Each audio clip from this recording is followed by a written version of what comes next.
6 of the RSAF's F-16D Plus fighters recently took part in an air defense and air combat exercise in France and flew with the French Mirage 2000 and Rafale fighters, as well as the Indian Sukhoi 30 fighters.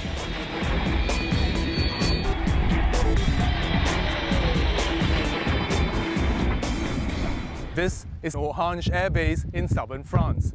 The RSAF has flown close to 11,500 kilometers in order to exercise with the Indian and French Air Force here. This is Exercise Garuda. 2 RSAF KC-135R tankers provided air-to-air refueling for the F-16D Plus fighters during the journey. 180 RSAF personnel stopped over in countries such as India and Qatar before landing in France.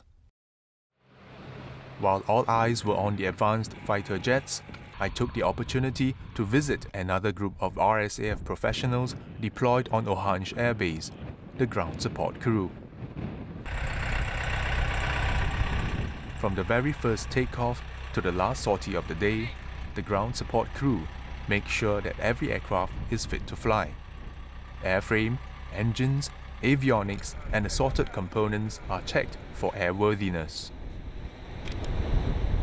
Basically, when we come down to the flight line, the first thing we look is for any defects in the aircraft, structural defects that we can find. This is especially true in the wheel well, where there are lots of pipelines and so forth that we have to look out for in case it tangles up the wheel when it comes down. While powerful, the F-16s are also delicate machines that need special attention, right down to the minute details. Here, we see the crew combing the ground for any small foreign object and debris that could be sucked in by the aircraft, damaging the engine. On Orange Air Base, I felt the slow, roasting heat of the sun, with winds blowing at 70 to 80 kilometers per hour. Here we are working out in an open concept on a flight line concept. We are experiencing a little bit of strong winds and also the heat. It's unlike what we have back home. So basically what we could do is limit our exposure to the sun and drink a lot of water. The quick turnaround of aircraft is critical to any air mission, so things need to be done fast. I was told that yes, things need to be done fast, but they also must be done properly. Each servicing process, each maintenance task is already spelled out in our job guide, in our technical orders. There's a step-by-step checks and of course we get the help of our supervisors who are around on the flight line. Working together under rigorous conditions and tight deadlines, the ground support crew instinctively learn to look out for one another. We do tell each other, look out for our hands, where you put your hands, especially when you're lifting heavy objects, and try to keep away from the danger spots on the aircraft.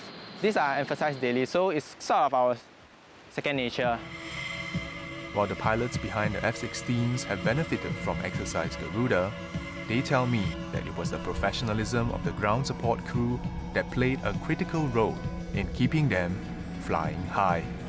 I think it's an excellent job put up by the ground support crew. The worthiness of the aircraft is excellent, and we do not have any problem with any of the aircraft during the whole trip to France. At the end of the day, when we see the pilot shows a thumbs up to us saying that the aircraft is good, we know that we have done our job to the best of our abilities, and gives me a good sense of accomplishment, knowing that the pilot can step up to the aircraft without worry and they can concentrate on their mission.